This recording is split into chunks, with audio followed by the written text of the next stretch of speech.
Magandang gabi mga ka-amazing!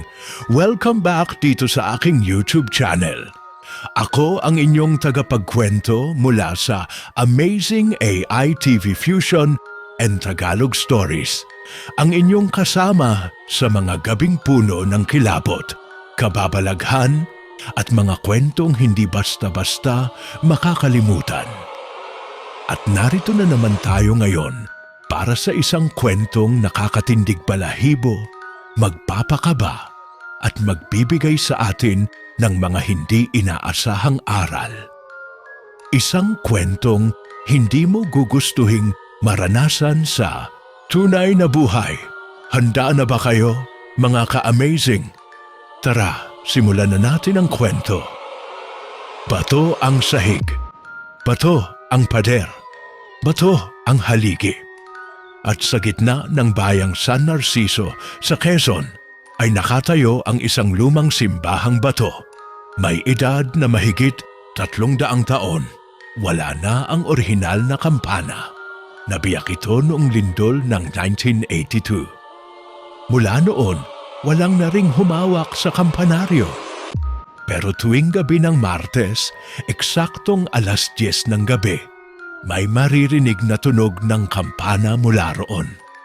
Mabagal, malalim, parang may yumuyugyug sa puso ng bawat makarinig. Bonggog, bonggog, bonggog shine. Narinig mo na ba ang kampana, Nora? Tanong ni Aling Remedios habang nilalagyan ng yerba buena ang likod ng anak niyang may hika. Hindi po. Bakit po? Huwag mong gustuhin. Pag narinig mo yan at may sakit ka, ibig sabihin malapit ka nang sunduin ng paring patay. Paring patay? Oo, hindi na siya pare. Hindi na rin tao. May bitbit siyang krus, puting habito, pero walang mukha. At sa likod niya may sunod-sunod na patay. Nakabarong, naka-burial dress, naka-hospital gown. Lahat parang tulog. Lahat mga dating may sakit. At lahat kinuha tuwing gabi ng Martes. Martes ng gabi. Bong... Sa silid ni Mang Isko na may sakit sa baga, tumigil sa paghinga ang matanda. Hindi siya nakita kinabukasan. Akala ng pamilya inatake sa gabi at dinala sa morgue. Pero hindi na nakita ang bangkay. Ang sabi ng doktor, pinabayaan. Walang foul play. Pero ang anak ni Mang Isko, si Marvin, ay may ibang hinala. Hindi siya basta nawala. Tsaka, bakit ang lamig-lamig ng kwarto niya kahit naka-off ang aircon? Isang linggo matapos ang pagkaparinig ng kampana, may dalawa na namang nawala sa magkaibang purok. Si Aling Nena, diabetic, at si Baby Jessa, may congenital heart defect. Parehong gabi ng Martes. Parehong walang bakas ng sapilitang pagkawala. Sa paniniwalang hindi ito ordinaryong insidente, nabuo ang isang grupo ng kabataang curious sa kababalaghan. Marvin, 19, anak ni Mang Isko, mapusok at matalino. Teres, 21, manananggol na curious sa mga okultismo. Bogs, 23, dating sakristan, may alam sa kasaysayan ng simbahan. Ella, 18, clairvoyant, nakakakita ng mga multo mula pa pagkabata. Father Emil, 58, pari ng kasalukuyang simbahan, tahimik at tila may itinatago. May dokumento ako, sabi ni Boggs, habang binubuklat ang isang lumang libro sa ilalim ng lumang kumbento. Isang pari ang pinatay dito noon. Tinawag siyang Padre Silvano. Ipinako raw siya ng mga sundalong Kastila mismo sa loob ng kampanaryo dahil sa pagtatanggol sa mga Pilipinong pinaghihinala ang insurekto. Hindi siya nailibing ng maayos, dagdag ni Ella. Hindi rin siya natahimik. Ang kampana, hindi basta tunog, parang senyas. Saan siya dinala pagkatapos mapako? Tanong ni Marvin. Walang nakakaalam. Pero may sinasabi dito. Tumigil si Bugs. Ang hindi mapatahimik ay siyang kukuha sa hindi pa handa. Martes ulit, alas 10. Bong! Bong! Bong! Sa oras na iyon, biglang nangisay si Teres. Napaupo siya, nanginginig. Nakikita ko siya. Diyos ko, nasa labas siya ng simbahan. Sabay-sabay silang lumapit sa bintana. Nasa paanan ng simbahan si Padre Silvano. Puting-puti ang kasuotan, walang mukha. May hawak na malaking krus na may nakapulupot na kadena. Sa likuran niya, ang mga taong nawala. Si Mang Isko, si Aling Nena, si Baby Jessa, lahat nakapila. Parang zombie pero walang dugo, walang galaw, walang hininga. Bakit sila parang natutulog? Tanong ni Marvin. Hindi sila tulog, sagot ni Ella. Pinabantayan, parang hindi sila pwedeng gumising. Parang hindi pa tapos ang misyon nila. Kinabukasan, patay si Teres. Biglaang aneurysm, sabi ng doktor. Pero wala siyang history ng sakit. Ang sabi ng kapatid niya, narinig ko siyang humihingi ng tawad bago mawala ng malay. Sinasabi niya, ako ang susunod. Ako raw ang isasama. At sa ulunan ni Teres, may naiwan, isang itim na rosaryo na hindi kanya. At ang kwintas, amoy usok at kandila. Martes ulit, alas 10. Bong! Bong! Bong! Nagtago si Marvin at Ella sa loob ng kampanaryo. Bitbit nila ang rosaryo ni Teres. At sa loob ng isang sulok ng pader, may natagpuan silang nilulumot na puntod na walang pangalan.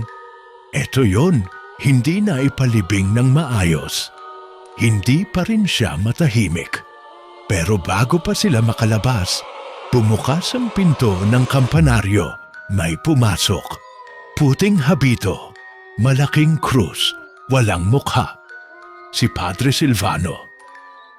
Nang magpakita si Padre Silvano sa kampanaryo, halos hindi makahinga si Marvin at Ella. Sa kabila ng takot, may malakas na puwersang tila humahatak sa kanila palapit sa walang mukhang pari.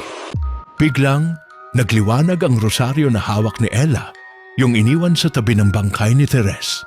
Hindi ito ordinaryong rosaryo, bulong ni Ella. Parang may kaluluwang nakakabit dito.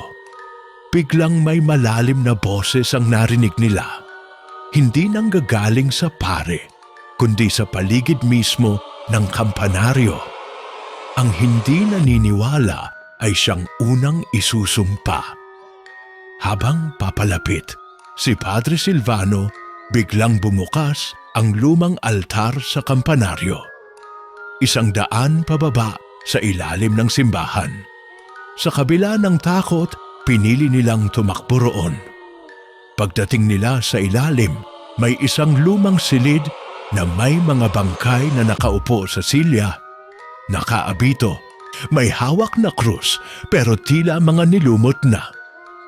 Mga dating pare, tanong ni Marvin. Hindi lang basta pare, parang mga ginawang alagad. Nakapako sa sumpa, sagot ni Ella.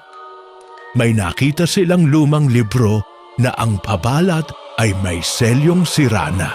Sa loob nito may larawang itim-puti at sa gitna si Padre Silvano. Sa likod ng larawan may nakasulat, hindi lahat ng banal ay tahimik na namamatay. Kinabukasan, kumalat ang balita. Nawawala si Dr. Cedric Alvarez, ang tanging doktor sa bayan ng San Narciso, diabetic, hypertensive. Nakita raw huling buhay alas 9 ng gabi, pero bago maghating gabi, wala na. Napilitang mag-imbestiga ang isang kilalang paranormal researcher mula sa Maynila. Si Dr. Cassandra Vallejo, 36 anyos, kasama ang kanyang cameraman na si Troy at psychic partner na si Rico. Isang bulag na lalaki pero may kakayahang maramdaman ang presensyang hindi nakikita. Bakit Martes? Tanong ni Dr. Cassandra habang naka-headset at tinatapik ang EMF detector. Bakit hindi Biyernes, Sabado, Linggo? Ayon sa luma naming paniniwala, sagot ni Bogs, ang Martes ay araw ng labanan ng espiritual at laman. Dito raw, pinakamaraming ligaw na kaluluwa ang naglalakbay. Na-exercise na ba ang simbahan na iyo? Tanong ni Rico habang hawak ang isang piraso ng itim na kandila. Hindi pa, sagot ni Father Emil, kasi hindi kinikilala ng obispo ang mga ulat. Tinatago nila ang lahat. Dito nagsimula ang pagsilip sa mas madilim pang lihim. May lumang kumbento sa likod ng simbahan. Ayon sa mga matatanda, dito raw galing ang mga itinatagong sakit ng kaluluwa. Nang binuksan ito ni Marvin, Ella at Cassandra, natagpuan nila ang isang silid kung saan may mga ukit sa dingding ng mga pangalan. Pangalan ng mga dating nagkasakit at bigla na lang nawala. Encho. Isa sa mga pangalan, Teres Marie de Leon. At eto pa, sabay turo ni Marvin sa ilalim ng ukit, Padre Emil de Leon. Biglang natigilan si Ella. Si Father Emil, kapatid ni Teres? Nang gabing iyon, Martes na naman. Eksaktong 10:00. Bong! Bong! Bong! Nagpanik si Troy. May nakita akong anino sa kamera. Hindi siya nakikita sa mata, pero nasa screen. Sa video, may paring may dugo ang abito. Ang kanyang krus ay puno ng bako at ang kamay niya ay sunog na parang tinosta.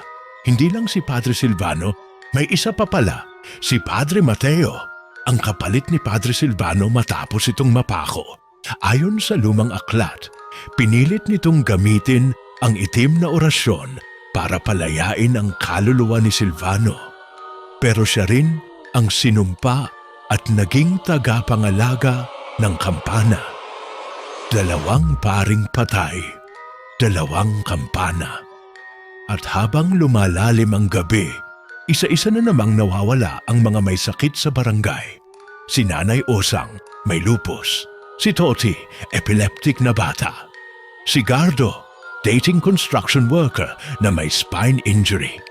Lahat sabay-sabay na nawala sa iisang gabi ng Martes. At sa CCTV ni Dr. Cassandra, isang imahe ang lumabas. 2 pare, parehong walang mukha.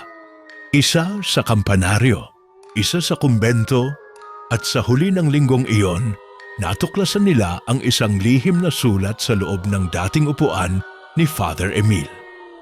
Kapag narinig mo ang 3 kampana, hindi ka na makakabalik dahil hindi lang kaluluwa ang kinukuha nila, kundi ang alaala, ang pagkatao at ang koneksyon sa mga naiwan. Ella, bakit umiiyak ka? Tanong ni Marvin. Marvin, ba't kita tinatawag sa pangalan na Marvin? Sino ka ba? Nagsisimula ng mabura ang alaala ng mga naiwan. Nagtititili si Ella sa gitna ng kalsada. Hawak-hawak ang ulo habang lumuluha ng dugo. Hindi kita kilala. Lumayo ka. Huwag mo akong hawakan. Nababaliw ka na ba, Ella? Ako si Marvin.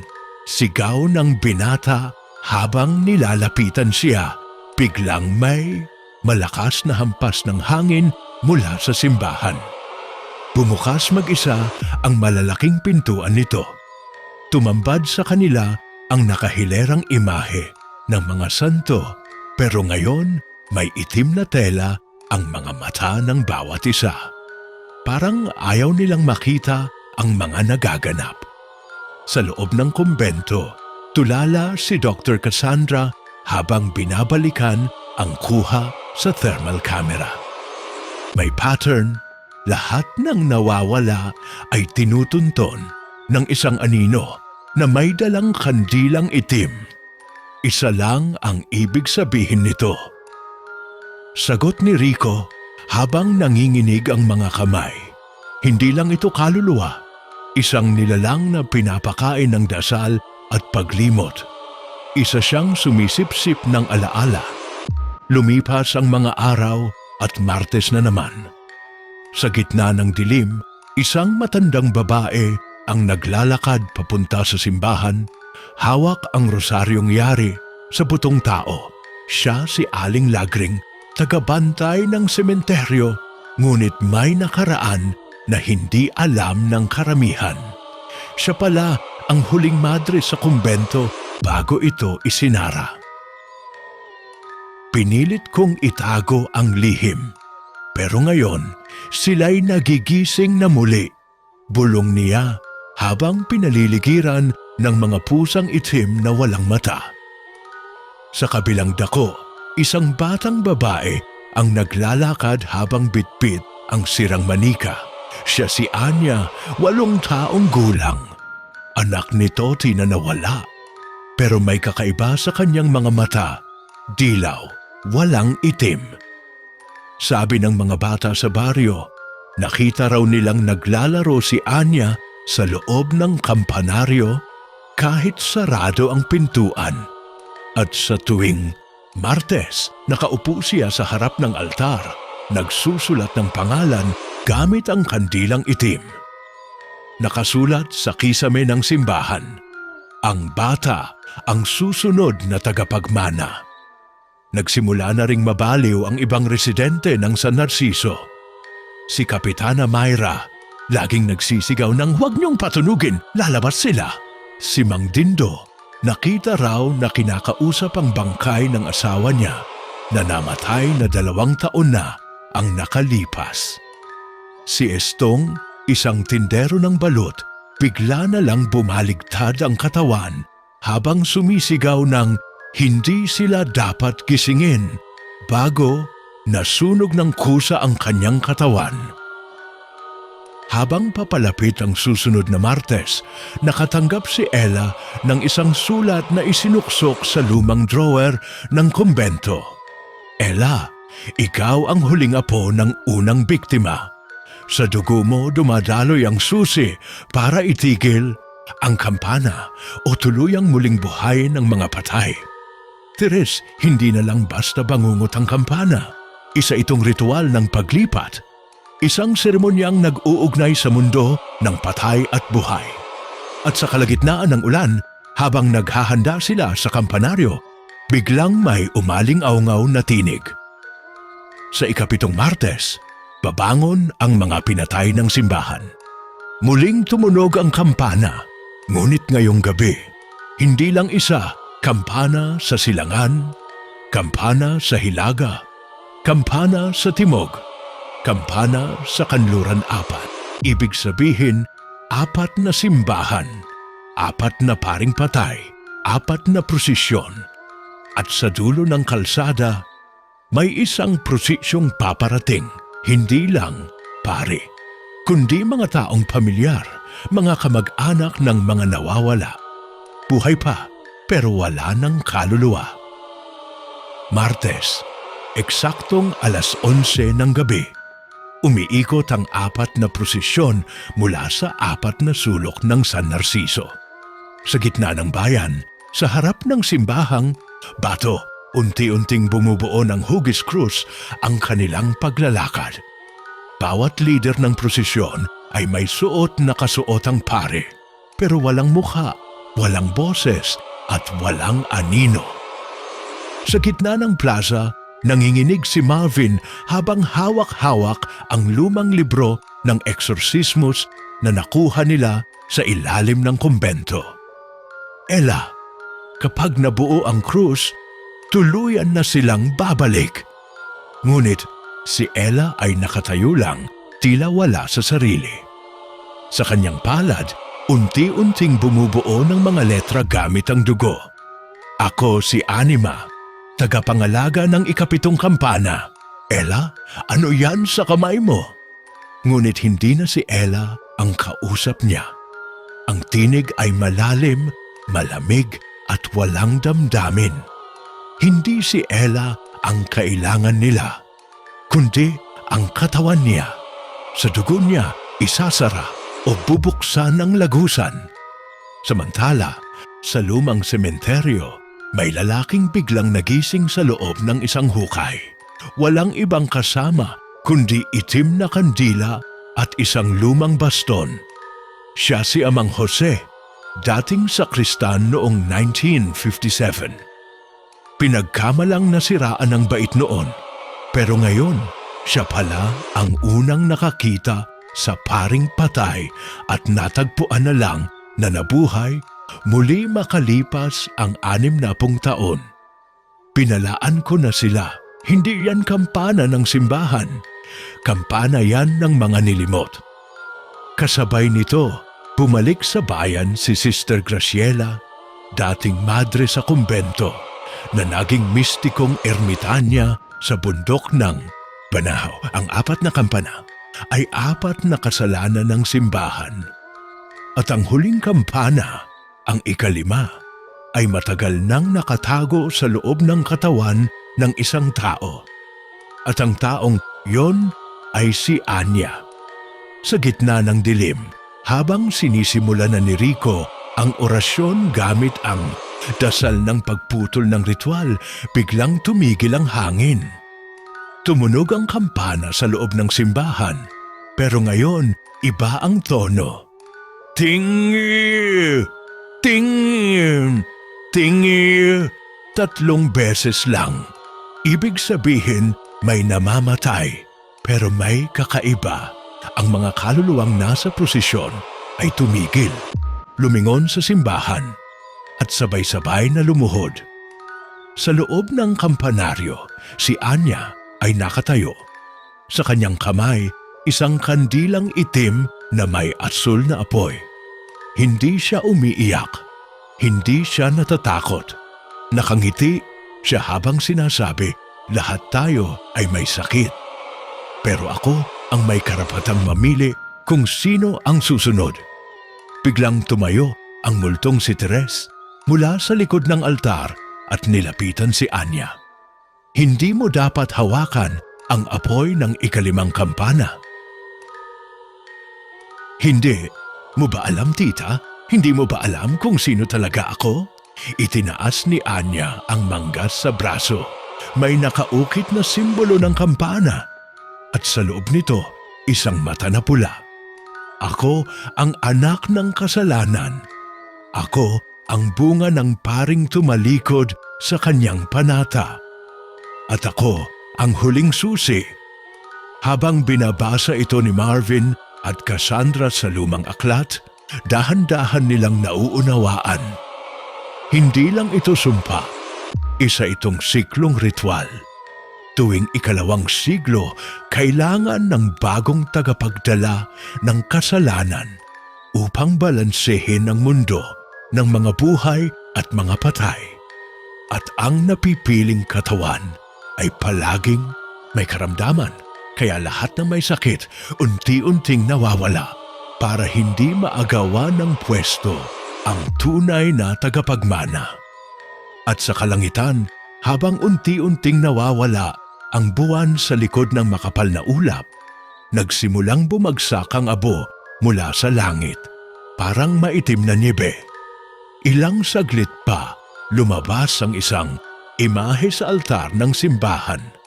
Isang batang babaeng may korona ng kandilang itim at sa kanyang bibig may kampanang pilak na kasing laki ng hinlalaki. At ang huling tunog sa gabing iyon, ting, ting, ting, ting, ting. Sa bawat patak ng kandilang itim, isang pangalan ang sinusulat niya sa lupa gamit ang abo ng kampana. At bawat pangalan, isa-isang nanghihina.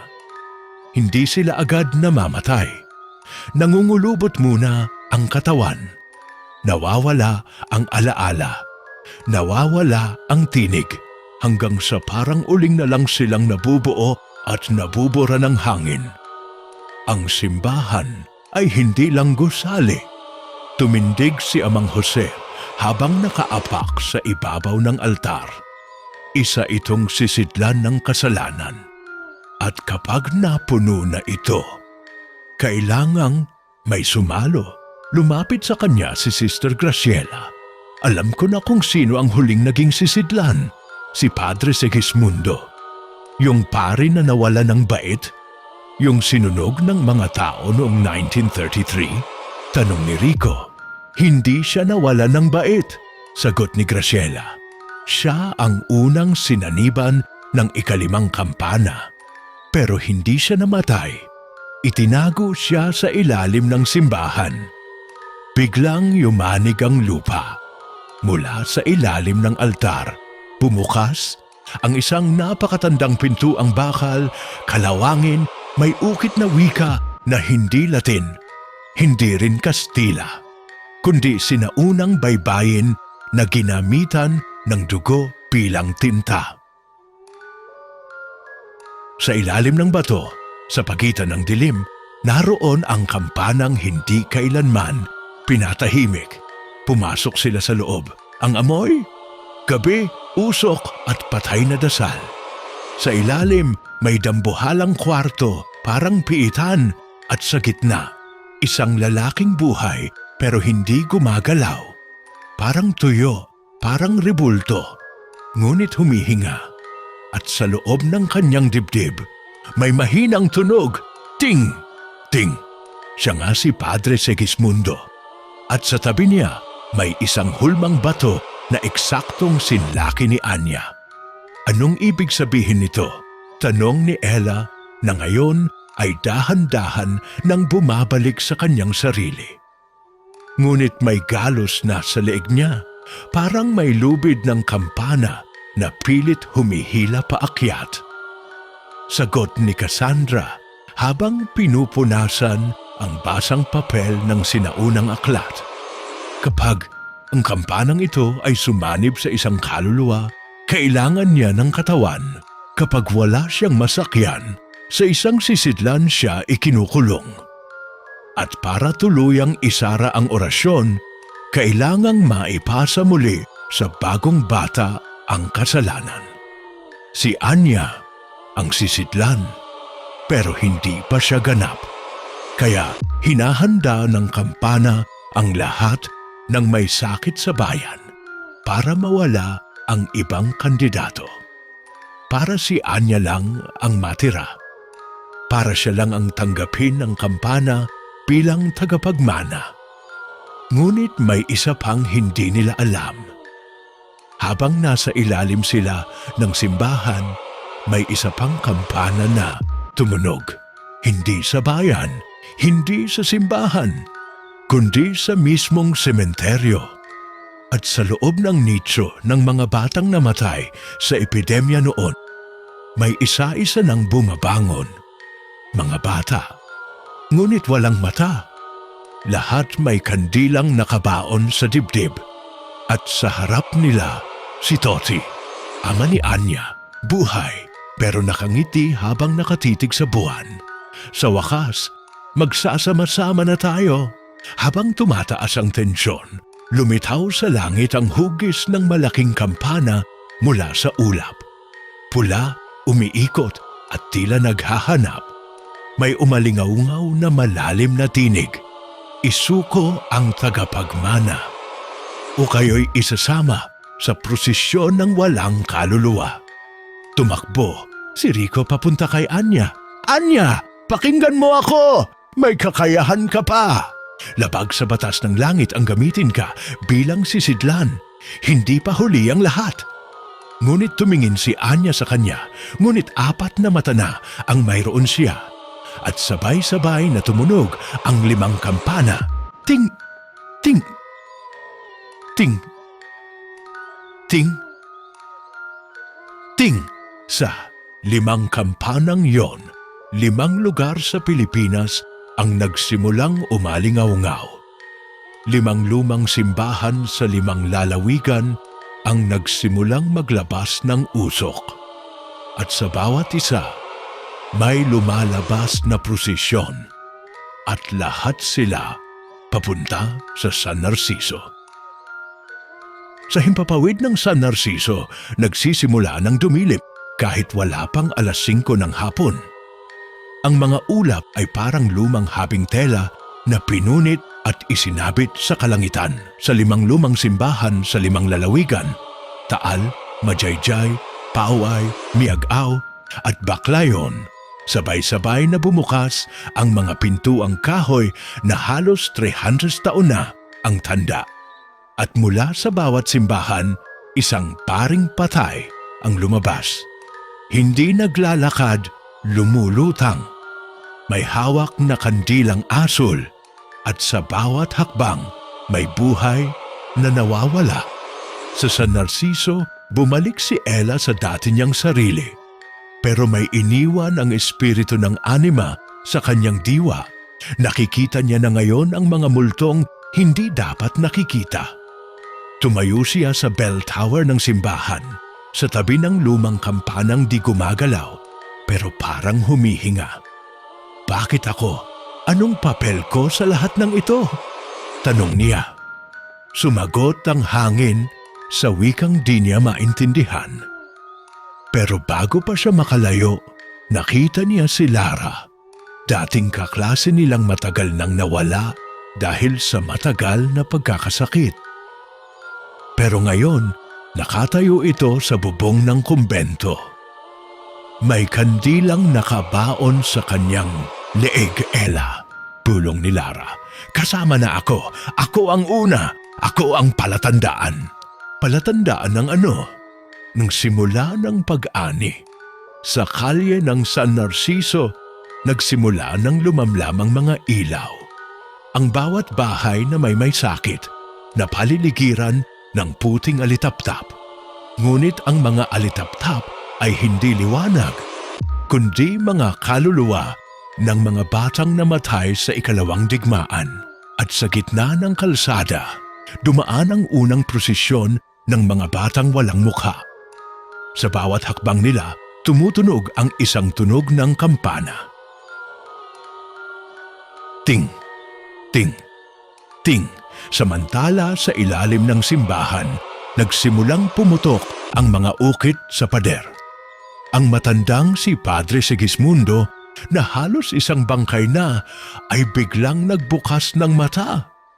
Ngunit ang mata niya ay puti, walang iris. Isang pagkakamali ang ginawa ng simbahan at sinubukan naming itago. Pero ngayong bumalik na ang mga kampana, hindi na kami makakapagtago. Sumigaw si Rico, kung hindi natin mapipigilan to, masusunog ang buong bayan. Ngunit biglang tumigil ang tunog ng kampana. Tumahimik, walang hangin, walang ingay, at doon nila siya nakita sa altar ng simbahan. Nakatayo si Anya, pero ibang-iba na ang hitsura. Hindi na siya bata. Ang buhok niya ay kulay abo, parang usok. Ang balat niya ay parang binuo ng alikabok ng kandila. Sa paligid niya, may lumulutang na 4 na kampana at sa kanyang dibdib, lumalaki ang marka ng 5. Bakit mo to ginagawaan niya? Tanong ni Marvin habang hawak ang Bibliyang lumang tipan. Ngumiti si Anya. Pero sa likod ng kanyang ngiti, may luhang itim. Wala akong pinili. Pinili ako. At kung hindi ko tatanggapin, lahat tayo'y kukunin. At ang mga susunod, hindi na lang may sakit, kundi pati ang mga malilinis. Biglang lumitaw sa likod niya ang 5 multo. Mga dating madre at pare. Sunog ang balat at may kandilang nakatusok sa mata. Bakit sila kasama mo? Sagot ni Anya. Sila ang mga unang tumanggap ng kapangyarihan ng kampana. Ngayon sila na ang aking mga tagapagtanggol. At habang papalapit ang gabing iyon, At ang mga prosesyon mula sa iba't ibang probinsya ay naglalapit sa San Narciso, isang bagong pangalang sinambit ng hangin, Santuario de Perdido. Isang simbahan na hindi matatagpuan sa mapa, nasa pagitan ng buhay at kamatayan. At doon, isinasagawa ang tunay na seremonya ng pagpasa ng kampana. At sino mang makarating sa santuario na hindi karapat-dapat ay hindi na makakabalik. Sa labas ng San Narciso, mula sa 4 na direksyon ng hangin, dumating ang 4 na prosesyon. Lahat may dalang may sakit, mga tao't batang nanginginig. Pinaniniwala ang sinusundo na ng paring patay. Sa bawat dulo ng kalsada, may mga madrit paring walang mukha, gawa sa abo at kandila. Bit-bit nila ang anting-anting ng kampana, kumikinang sa dilim. Sa gitna ng bayan, nagkita-kita ang 4 na linya ng prosesyon. Lahat ay umiikot pabilog sa simbahan. At sa loob, si Anya nakatayo sa gitna ng altar. Habang sa harapan niya'y may misteryosong pintuang kahoy na lumitaw mula sa ilalim ng marmol. Nakasulat sa pinto, "Pinto ng Santuario de Perdido. Tanging tagapagmana lang ang makakapasok." "Huwag mong gawin to, Anya!"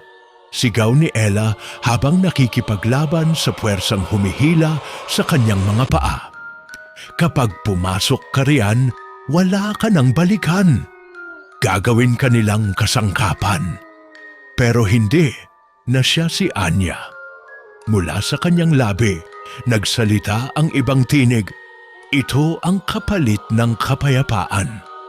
Walang sakripisyo, walang kaligtasan. Mula sa taas ng kampanaryo, sumilip si Rico.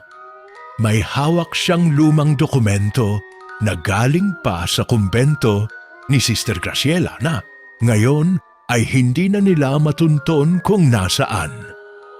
Nabasa niya ang huling pahina ng dokumento. Ang ika-5 kampana ay hindi dapat tumunog. Sa oras na tumunog ito, hindi lang kaluluwa ang kinukuha nito, kundi ang buong alaala ng lugar.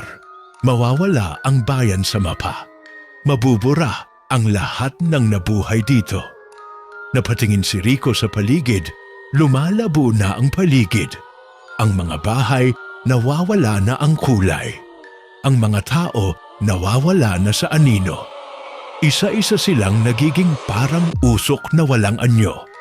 Habang tinatahak ni Anya ang madilim na pintuang patungo sa Santuario de Perdido, sinundan siya ni Marvin, Rico, Ella at Cassandra.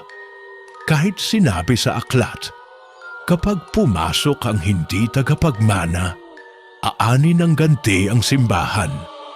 Paglapag nila sa loob ng santuario, ibang mundo ang bumungad, parang simbahan sa ilalim ng dagat. Madilim, may lumulutang na rosaryo, mga bangkay ng madre, at mga tunog ng kampana na parang bulong ng sanggol sa tenga. Sa gitna ng santuario, may trono na yari sa putol na kampana, at sa likod nito, isang dambuhalang nilalang, hindi tao, hindi multo. Isang espiritong yari sa usok, dasal, kandila at dugo. Siya ang tinatawag na ang kampanaryo. Anya, lumapit ka, bulong ng espiritu. Ibigay mo ang katawan mo. Sa iyo ko ipapasa ang lahat ng kapangyarihan, lahat ng sakit, lahat ng kasalanan ng mga paring itinago ng simbahan. Pero biglang humarang si Cassandra, hawak ang huling pahina ng orasyon. Hindi! Hindi ikaw ang magpapasya kung sino ang sisidlan. Ang taong walang kasalanan, walang dapat pasanin. Tumawa ang espiritu. Lahat ng tao may kasalanan. Lahat kayo bahagi ng prosesyon. Biglang umalingaw-ngaw ang tunog ng ikalimang kampana. Tingkish! Akish! Kikiksyom! Yumuko si Anya. Sumigaw si Ella. Nahulog si Rico sa altar. Namilipit si Marvin. Si Cassandra nawala, naging abo at sa puntong iyon, ang simbahan ng San Narciso sa ibabaw ng lupa naglaho. Naiwan lang ang kampanaryo, nakatirik sa gitna ng patay na damuhan. Sa mata ng buong bayan, parang hindi ito kailanman naging totoo.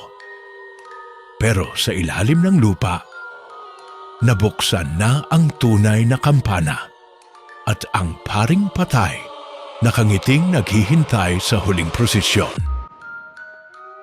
Sa kailaliman ng Santuario de Perdido, habang ang ikalimang kampana ay patuloy sa pagalingaw-ngaw, si Anya ay nakaluhod pa rin sa harap ng trono ng espiritu ng kampanaryo. Ang kanyang mata ay nagbabago ng anyo. Minsan puti, minsan pula, minsan itim. Tanda ng labanan sa loob ng kanyang kaluluwa. Si Ella, sugatan, ngunit pilit pa ring lumalapit kay Anya, habang pinipigilan ng mga multong madre na makalapit sa altar. Anya, hindi mo kailangan to. Hindi mo kasalanan ang lahat. Ngunit humalakhak ang espiritu. Hindi niya kasalanan, pero siya ang pinili. Siya ang tanging sisidlan na isinilang mula sa luha, dasal at pagkamatay. Biglang lumitaw si Rico, halos patay, pero may hawak na isang lumang kampanilya na nakita niya sa ilalim ng kampanaryo. Nakaukit sa gilid nito ang tunog ng hindi panahon, ang tunay na pampatigil. Tinawag siya ni Marvin. Rico, iyan ang sinasabi sa huling propesiya. Iyan ang panira sa ritual. Ngunit kailangan itong patunugin sa gitna mismo ng altar, sa paanan ni Anya at ng Espiritu. Habang lumulubog sa alabok ang simbahan sa ibabaw ng lupa, sa loob ng santuario, naglalaban na ang Espiritu ni Anya at ng nilalang. Lumulutang ang katawan niya sa ere, naliligo sa liwanag at kadiliman. Sumisigaw siya, hindi sa takot, kundi sa pagpigil. Ella, sa huling lakas niya, tinulak ang sarili sa altar at inabot si Rico. Rico, habang naluluha, dahan-dahang inilapit ang kampanilya sa gitna. Para sa lahat ng kinuha niyo, pulong niya para sa mga pinahirapan ng tahimik na kamatayan, para sa bayan ng San Narciso. Tingkings, gens. Pluanyem, tumigil ang lahat, nagliyab ang kampana ng santuario. Ang espiritu ay nagliyab at napasigaw sa wikang walang may alam. Ayaw pa namin mabura. Kami itinago lamang ang panahon. Kami ang tunay na iniwan ng Diyos. Ngunit hindi na ito sapat. Unti-unting nagsimulang gumuho ang santuario at sa gitna ng gulo, si Anya ay bumalik sa ulirat Ella. Anya, tara na! Hindi ka pa huli! Anya, hindi ko na sila kayang pigilan sa labas. Pero dito ko sila kayang isara. Rico, Anya, wag, Anya. Sabihin mo kay Mama, hindi niya ako nawalan. Ako ang pumili. At sa huling sandali, itinaas ni Anya ang kanyang kamay at inilapat sa kampanilya. Naging alabok ang kanyang katawan. Ngunit sumiklab sa liwanag ang buong santuario.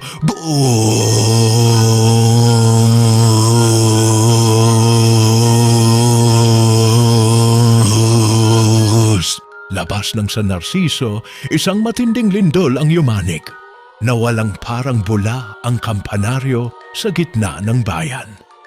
Nagising ang lahat ng may sakit na tila tinanggalan ng sumpa. Tumigil na ang mga alitap-tap.